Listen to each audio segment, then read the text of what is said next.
श्रीराम समर्थ. सत्संगतीचे दोन प्रकार.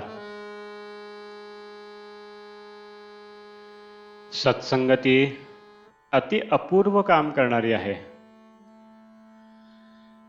संतांची संगत दोन प्रकारे होऊ शकते. एक संतांच्या देहाची, दुसरी संतांनी सांगितलेले साधन करीत राहण्याची. यापैकी पहिली म्हणजे संतांच्या देहाची संगती लाभणे फार कठीण आणि दुर्मिळ. कारण संत जरी खरा असला तरी त्याला ओळखणे कठीण असते आणि पुष्कळदा त्याच्या बाह्य वागणुकीवरून मनात विकल्प येण्याचा संभव असतो.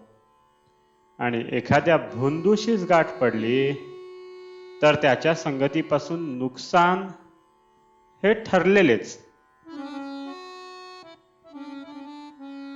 म्हणून पहिला म्हणजे संतांच्या देहाच्या संगतीचा मार्ग हा पुष्कळदा धोक्याचा ठरण्याचा संभव असतो. दुसऱ्या मार्गाने जाण्यात म्हणजे त्याने सांगितलेले साधन करण्यात बिलकुल धोका नसतो. कारण खरा संत काय किंवा भोंदू साधू काय, कोणीही झाला तरी तो दुसऱ्याला सांगताना खरे आणि बरोबर असेल तेच सांगेल. तो भोंदू असला तरी आपला भोंदूपणा लपवण्याकरता जे बरोबर असेल तेच सांगणे त्याला जरूर असते.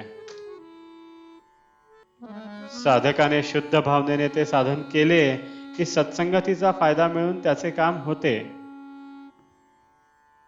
खऱ्या संतांच्या देहाच्या संगतीचा लाभ जर दैववशात प्राप्त झाला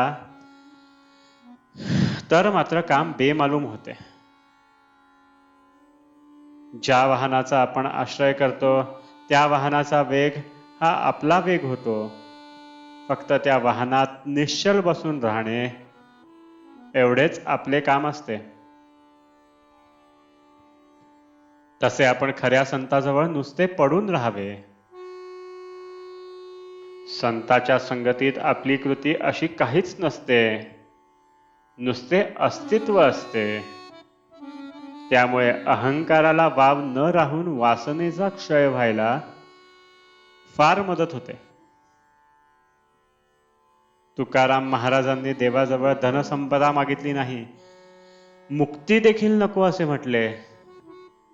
फक्त संत संगती दे असे म्हटले. संत संगाने नाम घेण्याची बुद्धी येते. बुद्धीची स्थिरता ठेवणे हे फक्त नामानेच साधेल. नाम जरूर तेवढे ठेवते आणि बाकीचे नष्ट करून टाकते. पण अनन्य भावाने नाम घ्यावे. नाम घेता घेता बुद्धीला स्थिरता येते आणि मग मनात विकल्प न येता संतांच्या देहाच्या संगतीचा खरा फायदा घेता येतो. सत्संगतीत कष्टाशिवाय ईश्वर प्राप्ती होते. संत संगतीत साधने आपोआप होत असतात. त्यांच्या पूजनाबरोबर पूजन, भजनाबरोबर भजन, श्रवणाबरोबर श्रवण, स्मरणाबरोबर स्मरण आपोआप होते. सत्संगतीत स्वतःची विस्मृती होते आणि नामस्मरण घडते. म्हणून प्रयत्नाने संत संगती करावी. तिथे प्रारब्ध आणू नये. सत्संगतीत राहून नाम घेतले तर देहबुद्धीच्या कोंडीतून बाहेर पडता येते. आजचे बोधवचन: संतांना जे आवडते ते आपल्याला आवडणे म्हणजे त्यांचा समागम करणे होय. जानकी जीवन स्मरण जय जय राम.